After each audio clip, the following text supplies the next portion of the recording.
All right. Welcome, welcome, welcome. Welcome to what will be an incredible panel. We are so thrilled. Healing City Summit has been off the hook good so far. That first panel with Wes and all the amazing people, the poetry with Anaya and Elder, the earlier session.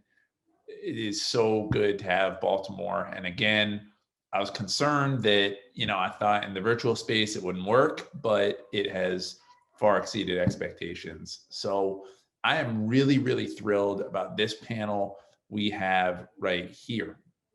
In a moment, I'm going to introduce our co-panelists, some of my friends. But before that, look, this moment calls for a new relationship between Baltimore City's government, nonprofits, and our philanthropic community. If Baltimore is going to heal, the voices of Baltimoreans, particularly those who have been most impacted by trauma, must be reflected in the solutions. As Congresswoman Ayanna Pressley says, people who are closest to the pain should be closest to the power. Yet too often, elected officials and philanthropy have searched elsewhere for solutions to our persistent challenges. Too often, voices from within our community who have lived experience, brilliance, and expertise are not included in decision-making or in funding. There's also been historically a tension between city government, lawmakers, and foundations and nonprofits in Baltimore. Instead of collaborating, we compete and allow our work to happen in silos. When a healthy ecosystem would include government, philanthropy, nonprofit leaders, all working together at the same table to elevate the voices of Baltimoreans.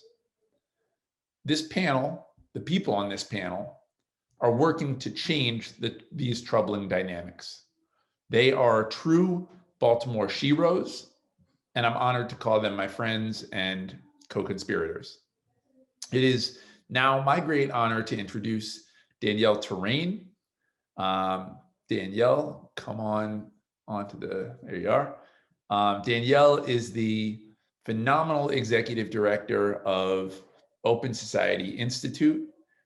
She has had multiple careers already in government, in philanthropy, and she is truly an innovative young leader within the sector.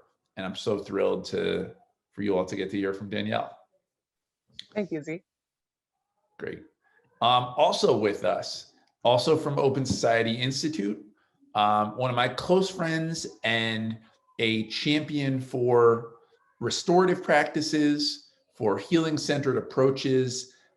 Karen Weber has been a Baltimore City principal. She is really the godmother of restorative practices here in our city and is really a national leader in the field.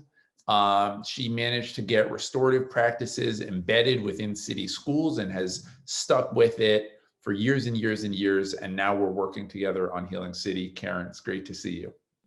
Thank you so much, Zeke. Thank you. And again, another one of my sheroes is Julia Baez. Julia also has had many careers. She's worked in the school system here in Baltimore, in local government, and she's been a nonprofit leader and champion, someone who pushes back against the status quo. She is the executive director of Baltimore's Promise, and she is a powerhouse in her own right. Julia, it's great to see you. Good to see you and be on this panel with all these great folks. Thank you. Awesome. All right, well, let's dive right in. I'm going to start with you, Danielle. You've spoken in the past about philanthropic redlining. Can you share what the term means and what you see as the challenges within the sector? Sure. So, wow, that's a way to go in. Let's go in. But I'm looking forward to this conversation. So, a lot of us have heard about the concept and really discussed the concept of redlining broadly, especially in Baltimore when we think about our history, right? So redlining, broadly defined, is a form of essentially economic exclusion and segregation that is economically mediated, right? And within the context of Baltimore, we often talk about how redlining in a housing context, in which we literally saw maps, urban planning maps, with red lines demarcating neighborhoods that were populated by Black communities, immigrant communities, Jewish communities, and this ascribed a certain level of value or desirability to those different areas of the city. What then happened was that based on those maps, we saw decisions made in terms of who was actually eligible for like mortgage loans and lending and other forms of direct investment. But over time, you actually saw entire systems and cultures kind of develop around the deployment of resources and investments in different types of neighborhoods, right? So we're very familiar with redlining within a context of housing discrimination in Baltimore and many areas of our country. In the philanthropic sector, what similarly often plays out is that deeply held beliefs and implicit and sometimes explicit biases about different populations also plays out in how we actually make decisions in terms of where resources go. And this actually perpetuates like very gross disparities in terms of who actually receives investment, right? And so when we kind of look at, Black-led organizations led by people of color, what we see are very real gaps in terms of the quality of investment in those organizations, the depth of investment in those organizations, and even how many of these leaders are treated, right? So I'll just share a few statistics to illustrate what I'm talking about. Nationally, as little as 8% of foundation funding goes to people of color broadly. Less than 2% of that funding actually goes to Black-led institutions, Black-led social change institutions.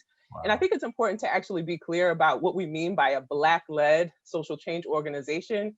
We mean organizations not just with a director or ED at the helm that is a Black person or even person of color.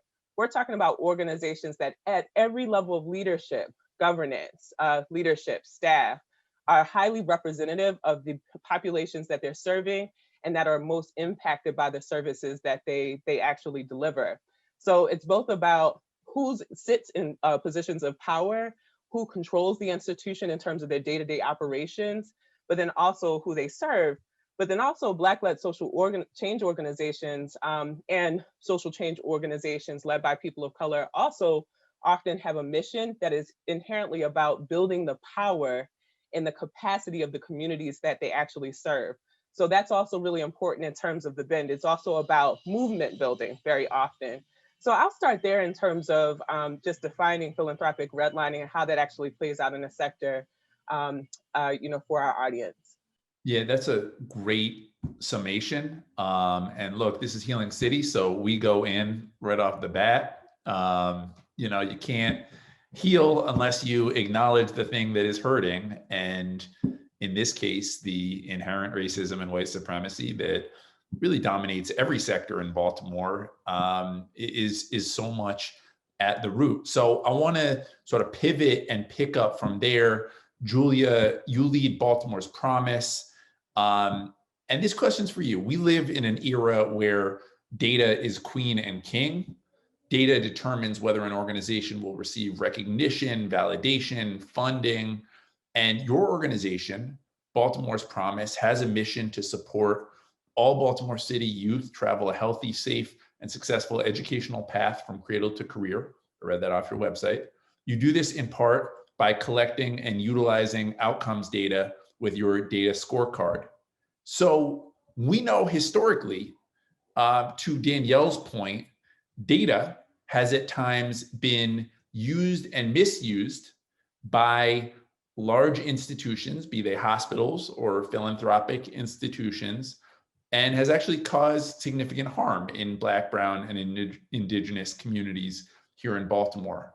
I'm curious how you, as a leader, how your organization navigates this terrain and this history. How do you collect data in a way that honors and validates without exposing people to further harm.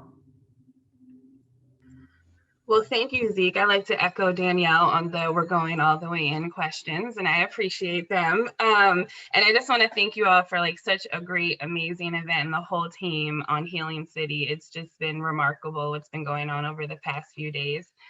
So on the question of data, so I love the way you actually framed the question for a few reasons. First, the issue of like, who determines what data is important, valuable, and worthy of decision-making has too long been controlled by a powerful few. So to go along with your king and queen analogy, it's only ever served one narrative and one perspective in our city. And when those who are so far away from the data and those represented in the data, I think you talked about the quote, you know, closest to the pain should have the most power. You know, we've created these metrics and indicators that are tracked to measure success, which you said then leads to this funding or attention. But because it's not folks who are proximate or represented, we miss the point of the work often and what organizations are doing. And we end up replicating racist perspectives on the residents who are connected to those organizations. It also leads in sort of the same concept of redlining, a lack of investment in the infrastructure in Black-led organizations to tell their own story, right? We don't give the resources for data collection and re-envisioning that work from a community perspective.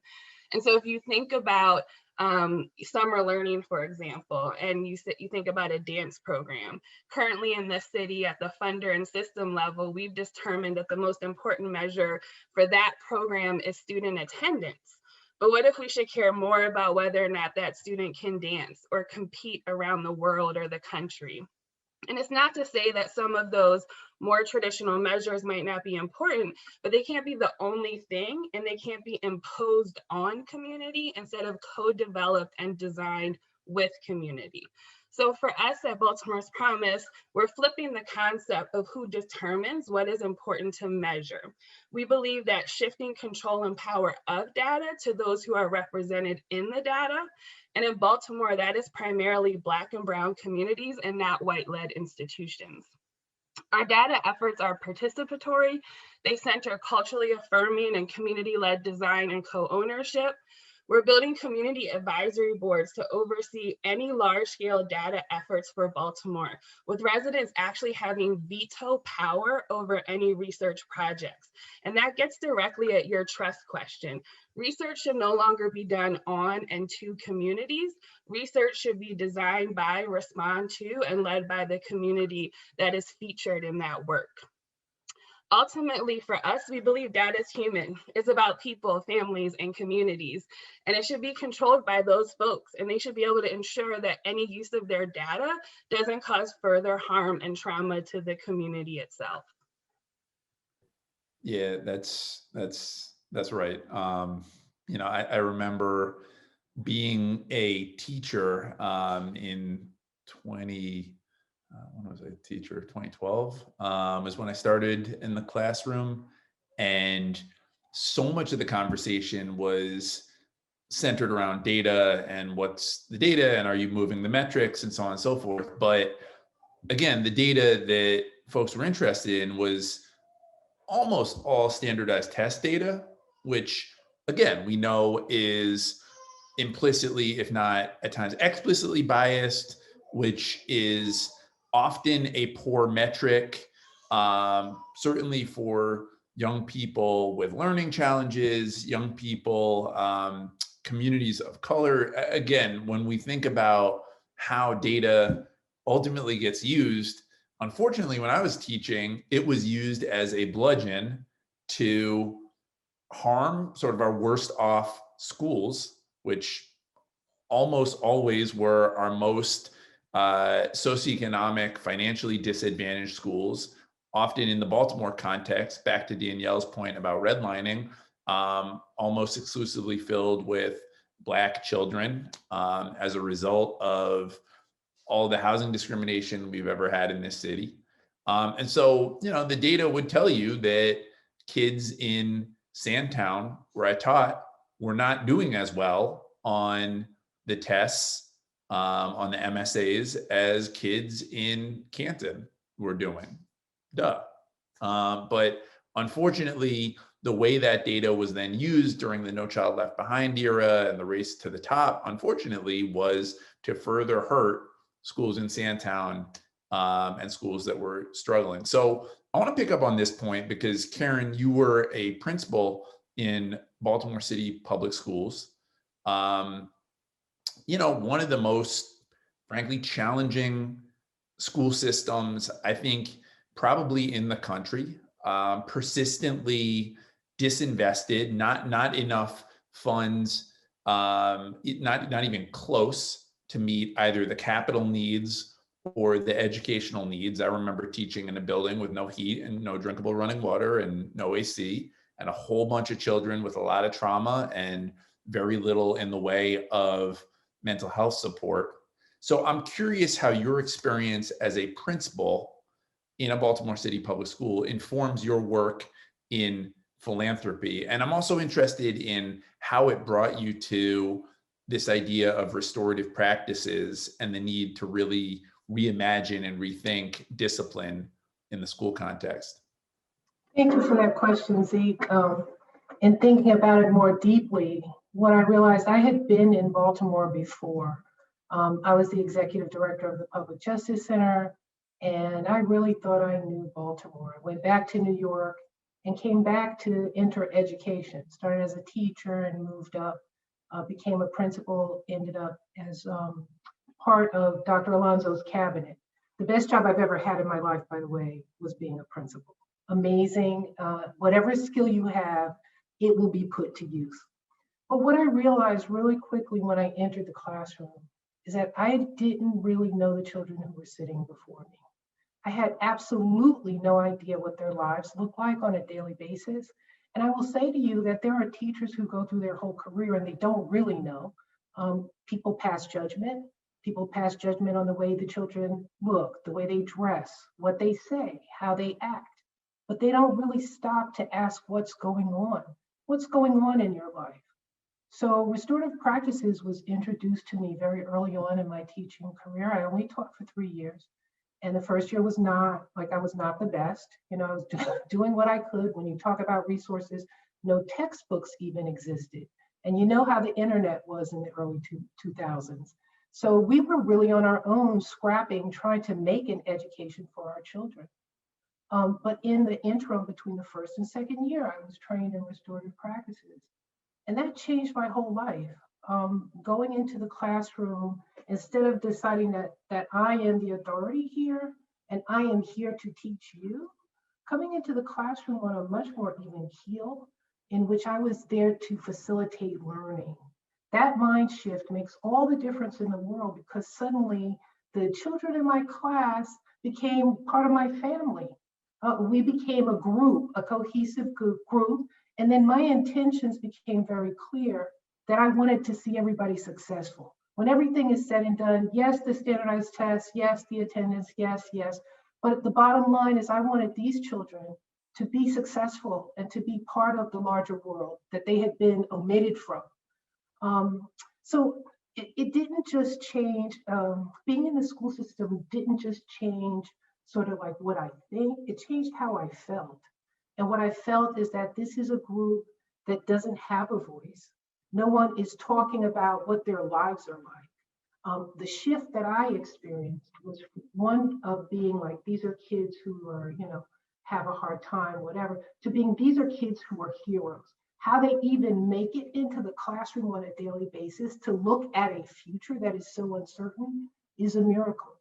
And so when you shift your mindset to that, you go from pulling someone along to supporting someone along, and they feel the difference, Zeke. Now, bringing that mentality into philanthropy makes your funding efforts different as well. Your whole outlook is, what is it that I can do to make the people that I'm trying to serve more successful in their lives? And so the first thing I have to know is, what is it that they need? And in order to know what they need, I have to ask the question. And what I'll say that in philanthropy, in education, we're not asking any questions. We're coming in with preconceived notions of what people need and want and what will be best for them. It's incredibly paternalistic and maternalistic, and it doesn't serve anyone. What it does serve is hostility and dysfunction. So I would say that this mindset that I adopted in the school system was the most important thing to change my way of thinking entirely. And it also, I think, has helped me help create, because I haven't done anything alone. It's not even possible and it's not desirable. But it is to help create initiatives that really matter and really bring people closer to the successes that they seek. So I hope that answers the question. Yeah, absolutely. And I mean, look, that was my not so subtle way of saying that I think, folks who go into either philanthropy or city government should probably do something first. Not to say that, these, being an elected official, being a philanthropist, people can figure it out. But I think, Karen, to your point, the lumps that you take, the scars that you build, the resilience that you develop as a teacher, as a principal, it so informs the way you operate when you're now in a position where you're interacting as a funder or as a city council person. And I think, that is, to me, that is a challenge in the sector in Baltimore generally, feel free to jump in, Karen, but, look, working in the systems that we're trying to transform before trying to transform them, I think is really important, just to have that kind of perspective. I was going to say another thing, which is that the pushback that I received coming into philanthropy wasn't just from philanthropists. Philanthropists were more sort of saying, this is interesting. But I received a lot of pushback from advocates. And I want to speak directly to advocates who are white and privileged, who have not had interactive experiences with people who are poor and or Black, and who have decided what the Black folks need. This is what they need. And they'll go gangbusters for it. God bless them for their zeal. But stop a minute. Stop and listen. Stop and learn, and at least listen to someone who has actually been there and who can be the voice that says, this is what I heard, this is what I saw.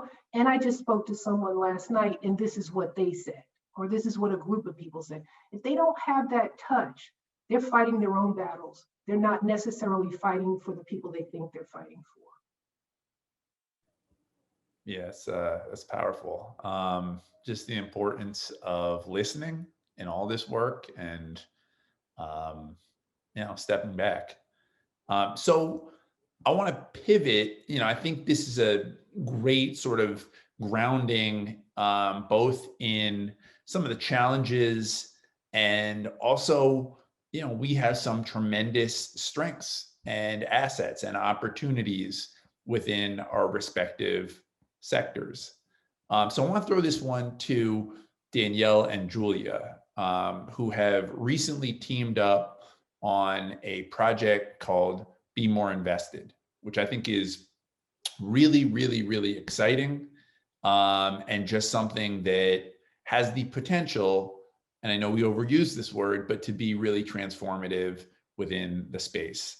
So wanted to, hear a little bit about both what Be More Invested is and why you both felt that we needed it here in Baltimore.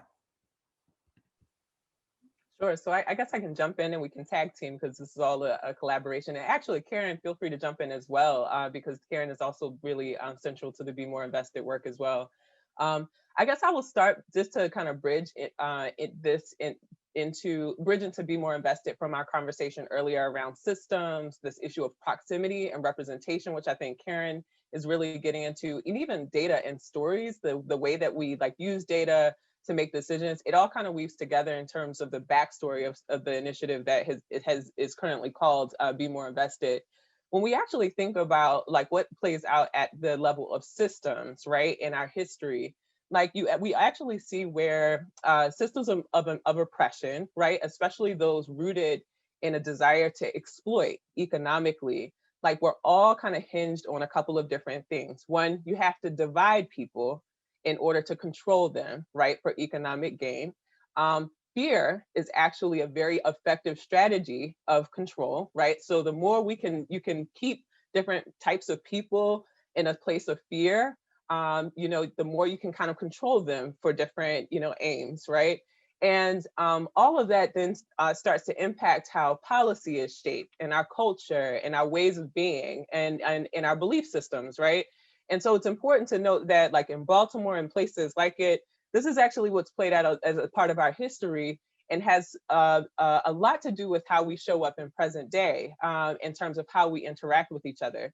So when we talk about this issue of local investment and philanthropy and decision making and like what is really needed in terms of to drive a better quality of capital and deeper kind of resource to communities of color who are really at the helm of change, we have to really tackle an issue around proximity and connection between people as a strategy for moving local investment.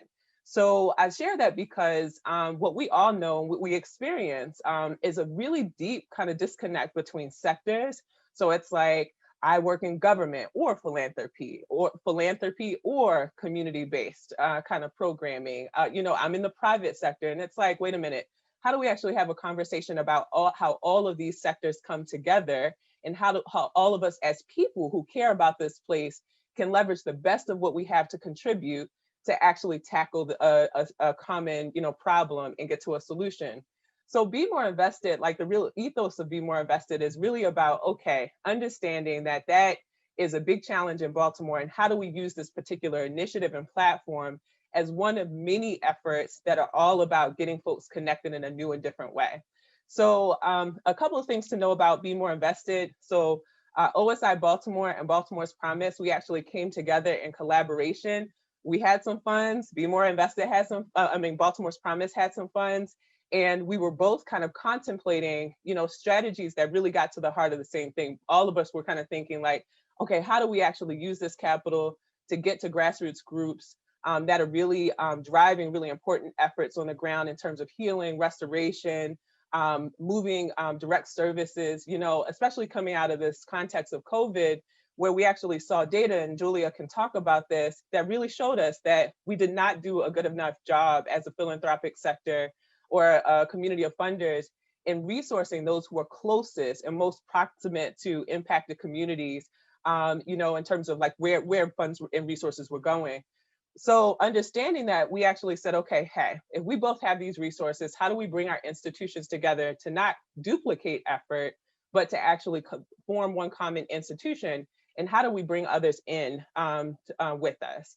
We also, agreed that it is crucial for this platform to be driven by those who are closest to the issues that we're tackling, right? So you guys may have heard that, Be More Invested, like the first issue that we're tackling is community safety. This really comes out of an acknowledgement of much of the movement of the last year around justice reform and real demands for the space to reimagine what community serving systems within the justice context, but also other intersecting issues really look like. And so Be More Invested is anchored by a community of community stakeholders, about 24 community leaders and 10 funders who are coming together in a common platform to actually make decisions about what initiatives are out there and where the investment opportunities should go. I'll pause there for Julia to give a little bit more in the way of the context as well. Sure, thank you. Should we preview that we're sister organizations now that we've launched this together? We're partners forever. So I think just to build on one thing Danielle said and to connect the Healing Cities, like we're two people and have come together here and brought our teams along who are amazing, who just fundamentally believe collaboration is healing.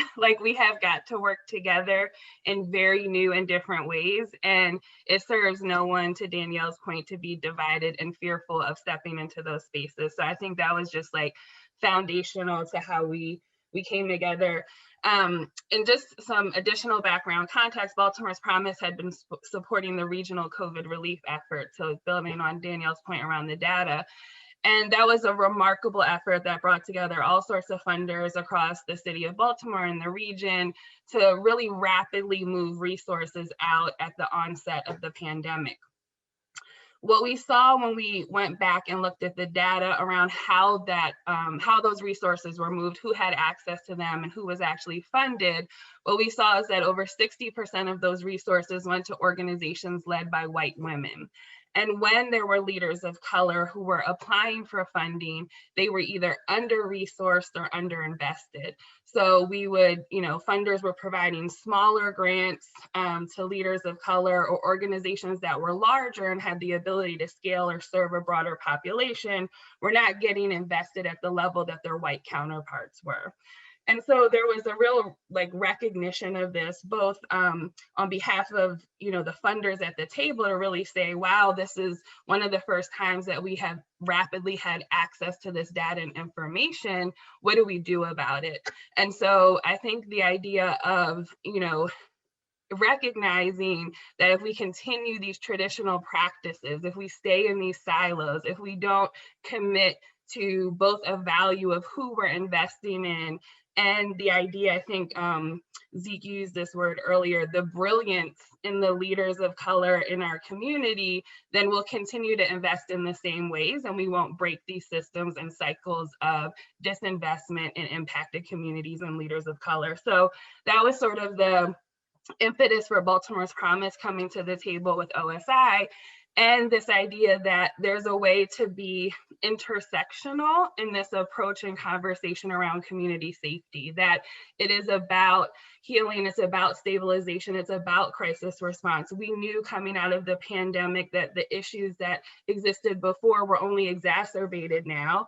And so there had to be a way to bring these spaces and conversations together that also centered community in the decision making. We sort of talked about the systems. We'd already recognized the system failure. Why would we depend on the system for the solution at that point? Yep, and I just want to add that there are a couple of components that I want to lift up for the audience as well in terms of what's guiding the work. So one is intentional learning and reflection, right? So it is very important for all of us who are committed to achieving racial equity, committed to the principle of justice, to constantly be in the work of learning and unpacking what we believe in, what we think we understand in terms of the issues that we're actually tackling. And much of that learning can't just be done by pulling up a couple of publications and reading on your own. There's an experiential element to learning and continuous learning, I should say, that's really, really important. So a part of the reason why we thought it so important to bring a collective together of 30, 40 folks from that represent a range of different experiences in Baltimore and a range of different perspectives, right? Intentionally, this is a really diverse group, is to say, okay, if we take the issue of community safety as one example of what Baltimore is tackling and put that on the table, what do we as a collective want to offer up to each other in terms of what's really important to understand about that issue in this local context? And as we've done that, we've taken a look at Baltimore's history as it relates to community safety. We're looking at the national context. We're also bringing forward lived experience. So recognizing that all of us are experts in our own experience. There's a lot of intentional space that's being open for folks to just share with each other. This is how I understand this issue, and this is how I actually view solutions. So that one point around learning. The other is infrastructure building and sustainable support. So we recognize that there's more for us to learn as members of the funder community than we know about what it really takes to support groups that are working at the grassroots level in a sustainable way. What does that look like truly if all of our institutions are deeply challenged in terms of working in ways that truly promote the health and sustainability of these organizations? So we've also created space for us to come together with community leaders to say, okay, how do we define sustainability? What do our institutions need to do better in order to promote the health and sustainability and growth of these organizations? What of our behavior needs to change, and what also needs to change within the course of how within the course of grassroots leadership and what's happening at the ground level, like really creating space for that, that to happen. Last is data. So data is all about what beliefs we hold and what stories we tell, right? So you can take the one data point and put it into different spaces and folks will interpret that data in drastically different ways, right? And so there's also intentional space to unpack data, right? And also really interrogate the stories we tell about what's happening at the community level, shifting from a more deficit-based perspective to an asset-based lens, so that we actually see what is there to build upon in these communities rather than just saying, oh, there's so much in the way of challenge to tackle. So I just wanted to note those as some guiding principles and themes of the work. So I'm sitting here and trying to look like I'm not taking notes while y'all two are talking, but I just think there's so much in this that is kind of revolutionary for Baltimore. So three things I want to lift up from what you all said. One is the intentionality around just acknowledging and elevating racism within the sector and the way in which Black-led organizations are disproportionately not funded versus white-led organizations, and all the different ways in which that dynamic plays out with boards, with our proximity to each other, our connections, with who the leaders get to be, who raises their hand. I think that's so important. Two is the intentional learning piece, which again, I think gets so often overlooked, particularly among folks in either government or philanthropy. It's like we all think we're inventing the wheel for the first time and don't want to do the deep dive and don't want to pay homage to those that came before, or even reflect on our own practice and rethink and, acknowledge when we come up short or learn from those who are already doing. To do that, I think, is so hard, but so vitally important. And then the third thing is just the way that you're modeling collaboration, which for whatever reason in Baltimore is just really hard. And I see this dynamic on our city council a lot. I saw it when I did nonprofit stuff.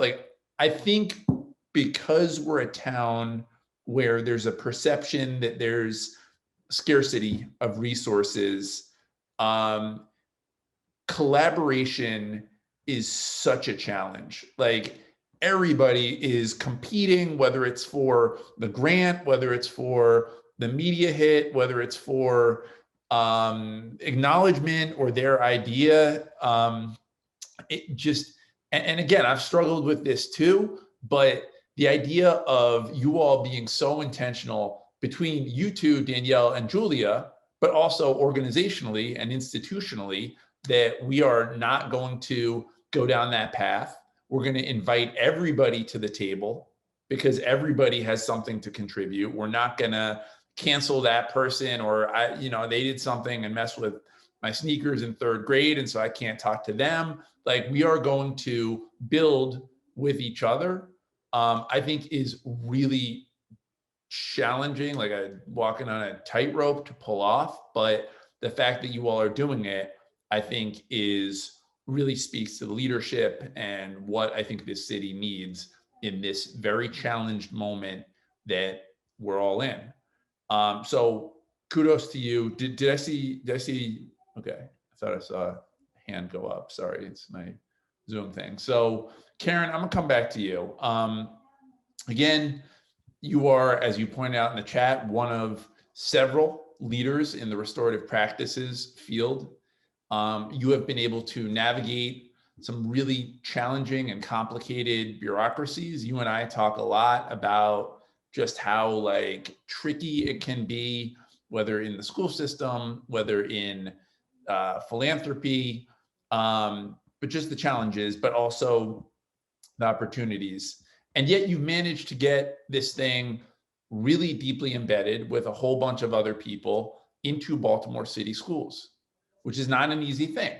right? Like, again, I remember being a teacher and it was like, you'd be on a they'd have you on a PD and you'd be doing all this and paying absolutely no attention to whatever the person was saying, and not learning a thing and thinking about, I got to grade some papers or what am I going to watch on TV? The fact that now, 10, 14 years into this, it has become so normalized within our school system and has really shifted the way we think about discipline. And to the questions around data, you have shown a remarkable drop in suspensions, which we all know. We live in a city which is home to the school to prison pipeline. Talk to me about how you've been able to, and how we've been able to sort of shift culture within a big, bulky governmental system. And I want you to talk too about, what that could portend for Healing City, which is one of the things that brings us together, where we are trying to reimagine Baltimore as a healing-centered, trauma-responsive city. So co-panelists, he left the hard question for last for me. So I'll just dig right in. I mean, the first thing you have to be with government is patient, and you have to understand that the systems and processes that have been set up in a governmental structure are there, at least in part, to keep people protected from doing things that are crazy, from harming the people that they're trying to serve. I cut my teeth on government. My first jobs were in New York City government. Talk about a behemoth. So I know what the city feels like. I know what it looks and feels like. That said, I do think that this is a city that is willing to take risks. It's a city that always has elements of people who are pliable and people who want to try something different, people who want to see people succeed. And I think we short sell ourselves on how many of those people exist right here in Baltimore. And more than 10 years ago, maybe 14 years ago, as you said, my predecessor funded a couple of schools to try restorative practices in their schools. And they've been going gangbusters ever since. City Springs Elementary Middle School and Hampstead Hill Academy, doing amazingly well. Once you have pillars in the community that you can point to, you can stop having people say, oh, that won't work for our kids. Our kids are different. Our kids won't listen. They won't participate. And have people walk through those schools and everyone asking, like, is this like a quasi-private school? Like, no, this is what can happen in all of our schools. So having those models to point to made our evidence irrefutable. Whether the data existed at the time or not, the models did. And so building from that and getting some people to buy in and a few more people to buy in, trying to hit the top level, that was very difficult because, as you said earlier, standardized tests are what's on everyone's mind.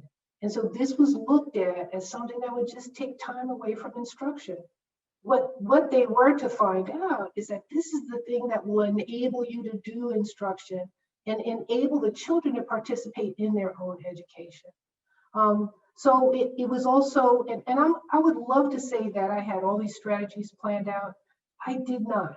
I think that when you go into a circumstance like this, what you have to do, and I'm not a football player, but there's one position where you're always looking for openings so you can get to the goal. You have to look for openings. Where do I have sympathizers? Where do I have people who are in positions of power who are willing to work with me to move this forward? And how am I building the field at the same time? Because what I also realize is that once this thing catches on, if we've only got 2 people who know how to train in restorative practices, we're going nowhere. So there was this effort to build the field, build people who knew restorative practices, who were trained in, build entire organizations, again, the Positive School Center, bring on people like ACOBIN, International Institute for Restorative Practices, Restorative Response Baltimore. We probably have more restorative practices trained people in our city than any city of a comparable size. So that also pushes the envelope. And then the other thing which we started out doing is deciding that we had to have whatever it is we were doing analyzed. And we had to have somebody take a look at the before picture and the after.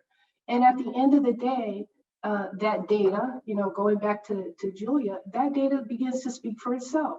If you have a project that's implemented for 1 year, and there's a 44% reduction in suspensions, there's not a lot you can say, especially when the participants each say, this is because we introduced restorative practices. So the data speaks for itself. The children are happier, the teachers are happier, the principal is happier. Our lives can't be wrapped around how to keep kids obedient.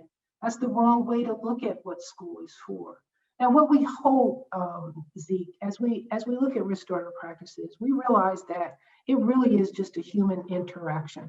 And it's the way humans used to interact normally. It's basically sitting in a circle, bringing an issue or a problem to the fore, and having people go in a circle in a respectful way and air their opinions and their solutions. That's really how restorative practices has evolved.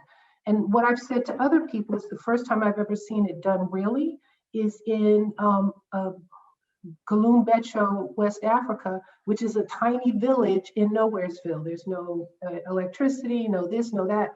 But when they had a problem, they had run out of water. The well had run dry. They sat in a circle and discussed how they were going to make it work. Well, that's how people used to do things. So at first, restorative practices feels a little bit alien. You don't have anything in front of you. You're expected to speak. But after a little while, everybody is part of the solution solving practice. So it can be, what my thought is, and I want to just compliment Zeke right here. I have never seen anyone pull as many diverse people together in a group as what you have done with Healing City. You spoke to any and everybody, whether they would listen or not, about making Baltimore City a healing city. And one of the things that you established early on is that we're not going to be able to heal Baltimore with just theory. And so the question you were asking is like, what practices will go along with this healing? Restorative practices became a natural. It already has bandwidth in our city. Mindfulness is another practice with holistic life that has bandwidth in our city. So these are the things that we're trying to move forward. And we see its application in so many different places, whether it's the Department of Juvenile Services or the library systems. Hopefully the school police have already adapted it, and it has led to a dramatic reduction in arrests from 1,000 a year in old days, not so long ago, to 51 arrests the last full school year. So this is a practice that can change how we do business and how we heal. I wonder if I could just offer one really quick point on that. I just wanted to on this point of like data and how it informs, and we think about systems and adapting these practices. Baltimore's Promise has spent the last couple months talking to over 400 young people in the city of Baltimore. And when you talk about the root causes of these outcomes that the systems value, you get to this fundamental issue of relationship and how it feels to be at a school, to be a part of a community, to be in a space, to have relationships between adults and young people. And while we're an organization that is very focused on how we address issues of literacy for youth and young adults, we would be best served as a city to spend time just focusing on relationship. Because how could we do anything else? And when we think right now about COVID, and the level of disconnection that young people have from systems, we have to rethink what re-engagement looks like. And it's not going to be back to traditional places and centers and the way we thought about it before. We have to be using this time to rethink what it even means to create space and to hold those relationships in a restorative way in Baltimore. And I think that it's like long past due that we stop talking about these other metrics before we acknowledge what young people have been telling us for a very long time, and residents, about the state of Baltimore and how it feels to be part of this community.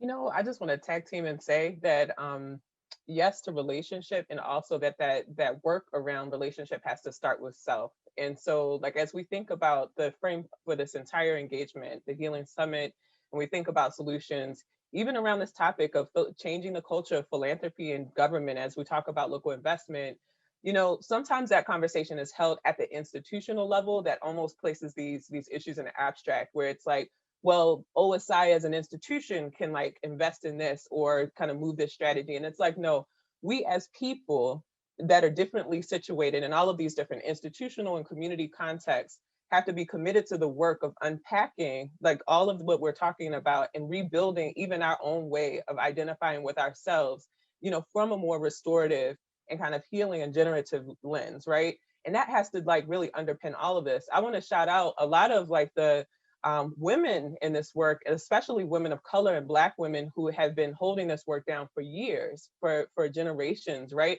And have always been pushing on this need for a lens around healing, right? And so whether we are in government or philanthropy or working at the grassroots level, we all, like, as we think about ourselves, our families, our teams, our organizations, need to apply this practice and think in a more restorative way.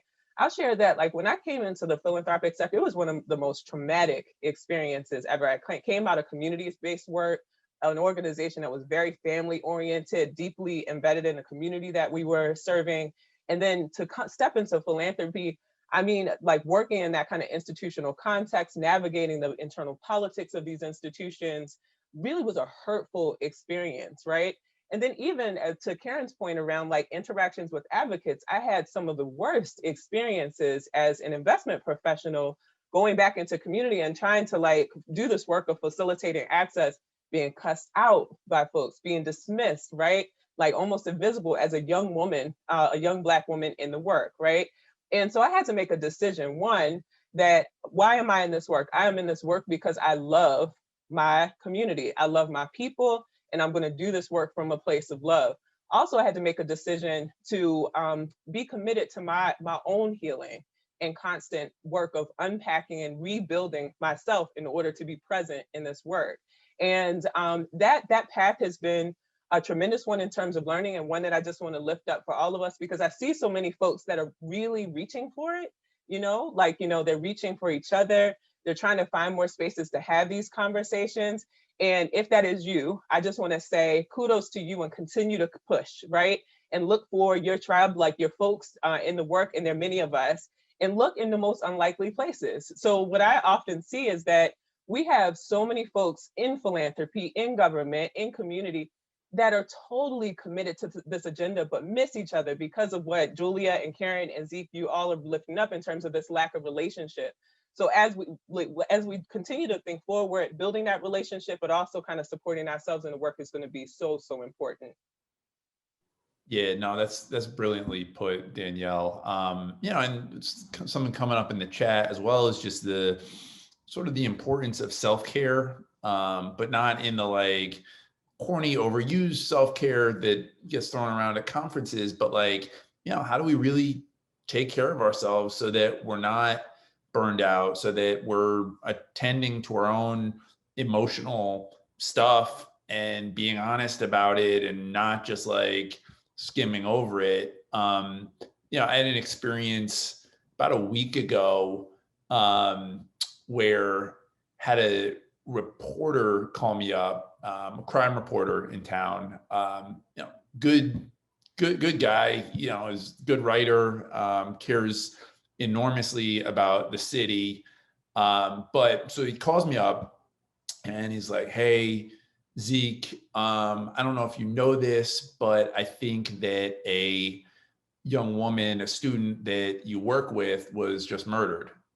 And I was like, what? Like, what are you even talking about? And he says her name, and I'm like losing my own mind, like, you know, because this young woman is just incredible. I mean, just extraordinary, amazing, so resilient, so powerful. Is like, she's working now at one of the big accounting firms. She just unbelievable young person. And come to find out, turns out it's not her. It's someone who had the same name as her, but spent the next 24 hours completely immobilized and like unable to do any work or process. Just thinking about like one, my student, and that she could have been murdered. And then two, this young woman who had her same name who then was murdered, and just the variability of life in our city. And, you know, again, just the need to like acknowledge how the work that we're all in is pretty heavy and is pretty deep. And I think it can be easy to kind of get flippant about it. And again, I know that reporter meant like no disrespect, no harm whatsoever, but that in and of itself was like super, super traumatizing, and was like, man, you know, just had to do a whole emotional inventory and process it and talk to my wife about it. And you know, so just to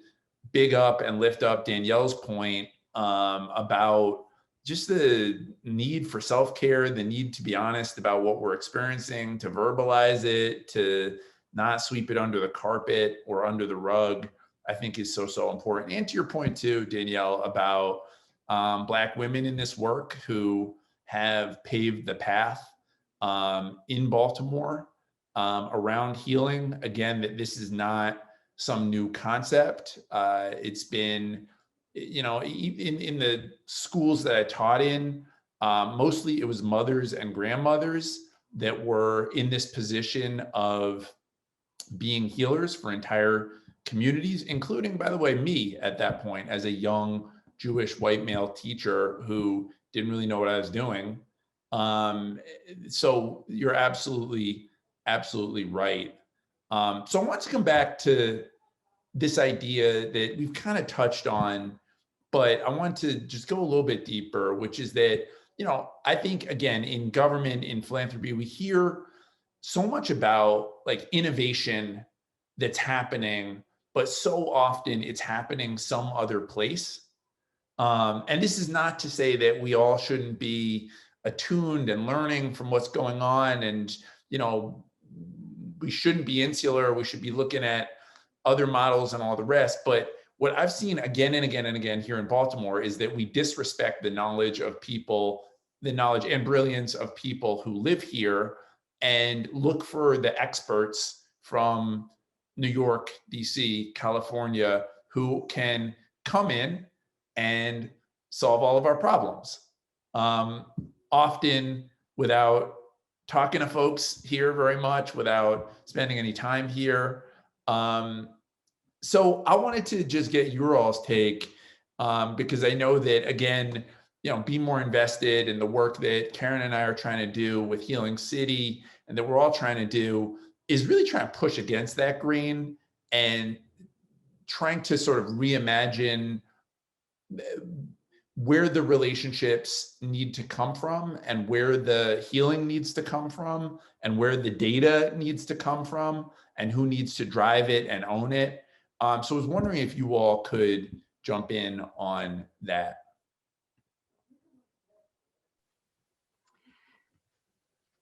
You know, this is a conversation I think a lot of us have been having for a long time in very different places.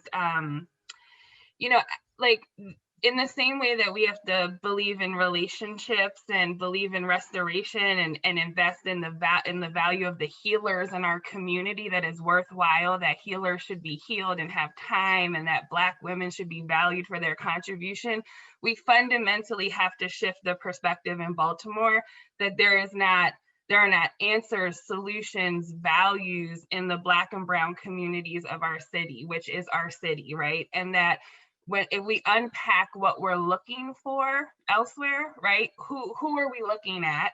Who is giving us these answers? Who's seeking these answers? What's the measures by which we're saying that something else is successful somewhere else, right? Like, there's so much there in just the seeking elsewhere that really fundamentally speaks to us not valuing and loving on our own city, our own people, our own folks, and to Danielle's point, on ourselves and each other, right? Like, we should believe that we have the solutions. I think Mayor Scott said it in his inauguration. No one's coming to save us. Like, we have the power to do that here if we actually invested. And the reason that we don't have the data and results is because we haven't invested in folks, right? We haven't done the work to actually sustain all of the innovation and change that exists in our community. And so to me, it's like a fundamental culture shift that we have to make in Baltimore around just really believing in our people and our city. I totally agree with that. The other thing is that we're just too daggone nice. There are times when you just have to kick some butt. And where I'm from originally, being obnoxious is the only way to continue to exist in a city like New York. And I think we're going to have to step into our obnoxiousness and claim and proclaim and state who we are and do so affirmatively and really not take no for an answer. The time for us being nice and just sort of shrugging our shoulders, that thing is over, it's done. The other thing is that our surrounding areas reinforce that belief that we are less than. And the reason that our surrounding areas here in Maryland have that opinion is because we are predominantly Black. Every chocolate city is labeled with the same ugly, rancid, horrible label that Trump lifted up for the entire nation. And we've got to buck back against that. And I think we have to do that with attitude and with assurance. Yeah, I agree. And then I will also say this is about integrity, this is about honesty, and this is about truth telling. When I walk through Baltimore and when I interact with folks from Baltimore that love Baltimore and are in this work, I see creativity, I see ingenuity, I hear great ideas, I see strength, I see all of this existing in Baltimore, right? So there's something that's playing out, if you do not see that in Baltimore, you may be disconnected, or there may be something that you are holding on to. And that goes back to this element of person work. There may be something that you're holding on to that is blinding you from actually seeing the truth of what actually exists. So, I think that that's a part of healing work, right? Karen was talking about restorative circle and what happens. So much of what happens in circle and in those spaces is about telling truth and creating space for the truth to come through, and then also creating a supportive space where we can actually work with that truth, apply it, and then redefine how we actually see the world and actually walk through the world in our day-to-day practice. And so to me, it's about tell the truth about Baltimore. Zeke, your point about interactions with the media, I've been there too. And it's and you find yourself almost fighting these different narratives about the city that we love. And it's tell me where the folks are that will actually tell the truth about this city and all of the things that we know and how we've persevered so far. The beautiful thing about Baltimore is that despite all that hits us and comes from different angles, we are still here. And we have so many folks that are so deeply invested in their communities and do such an excellent job. So it's for us on the side of the work that are the brokers of kind of resource and access and advocates and all of this, to make sure that we're connected and we're doing the work of actually lifting up that voice and then positioning folks so that they can speak for themselves, right? So that's also something that I just want to say. This is about truth and integrity as well. Yeah, I love this panel. I love y'all. You guys are great. Zeke, I think there was a question. There's a question in the chat maybe Indeed. Alon. Oh, you got it. Actually, I got it. Mr. Alonzo Robertson asked, how do you effectively train nonprofit leaders on philanthropy and management? You know, I would also flip that that question and also say, how do you train more folks in philanthropy to work effectively with community leaders?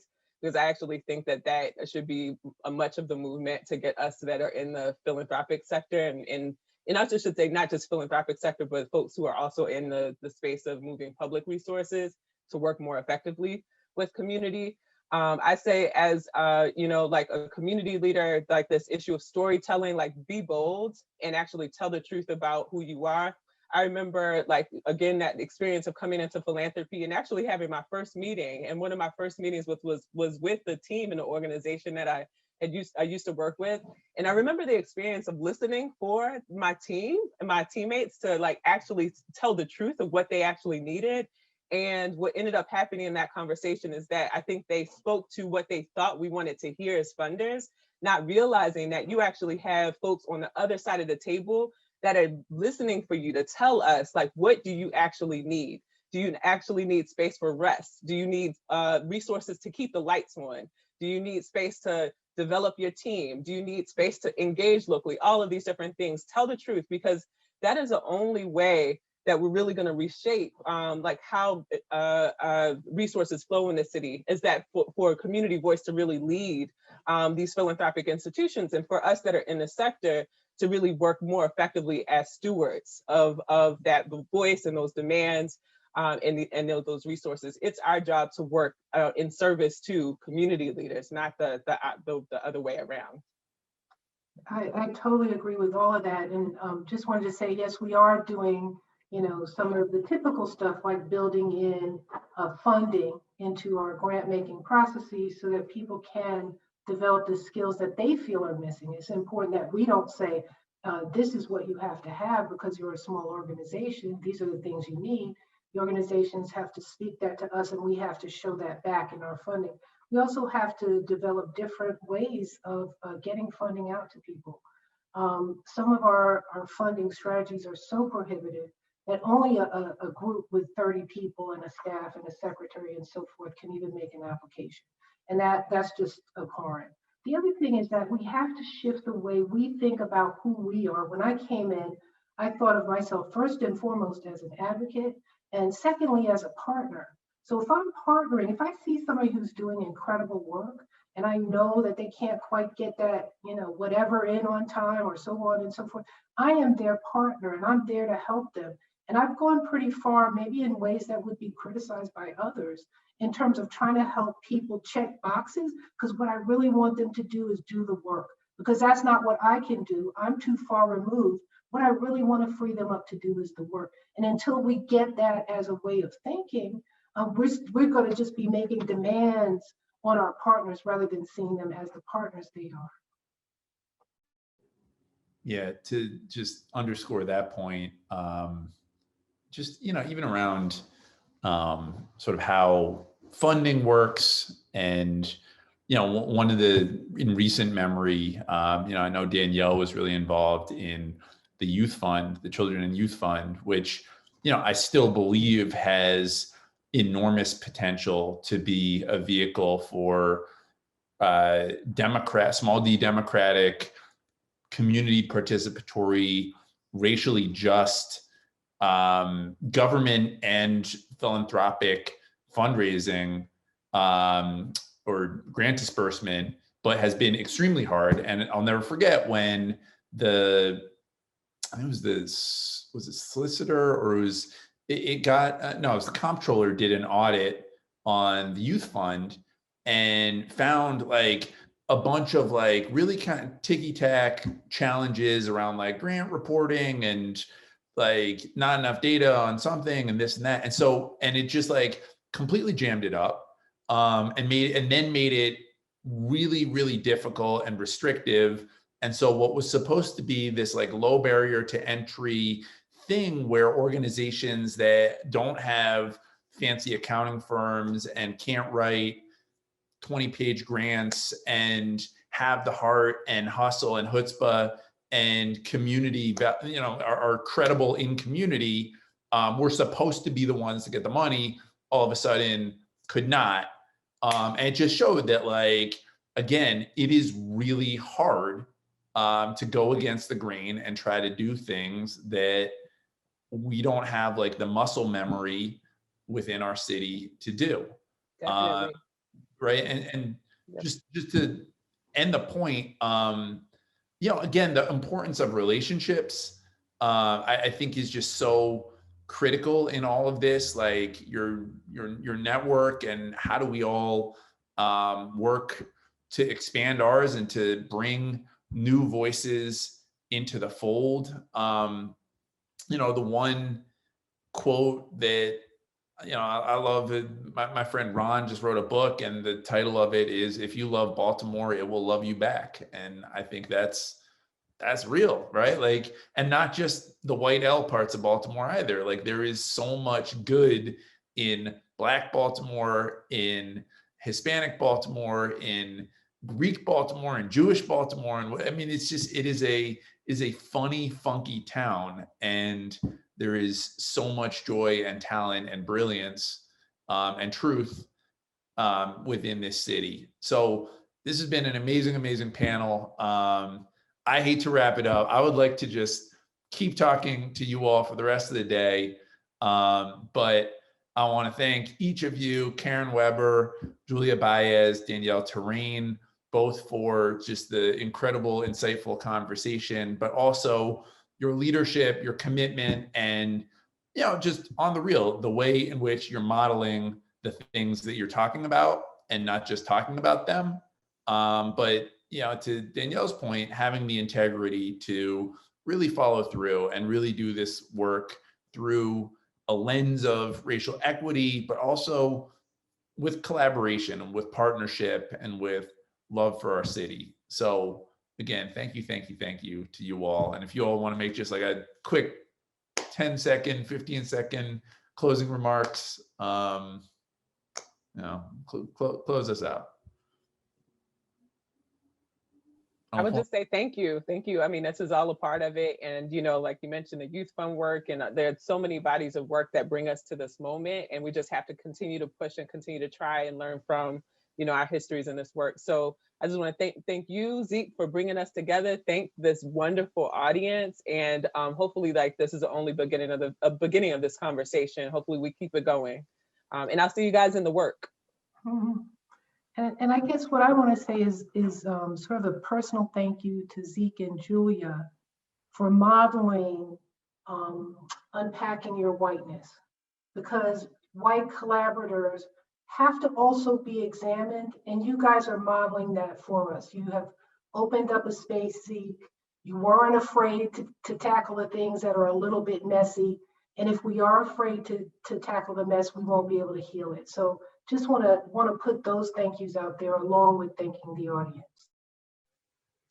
And I'm just going to end on love. Love on our city, love on each other, love on yourself. I love this panel. I just thank you all. This has been a really awesome experience. And I second Danielle, I'll see you in the work, and we look forward to many more conversations. Awesome. Y'all are great. Love to all of you. And again, love to everybody chiming in the chat. This has been amazing, and you know, let's keep doing it, and let's keep the conversation going.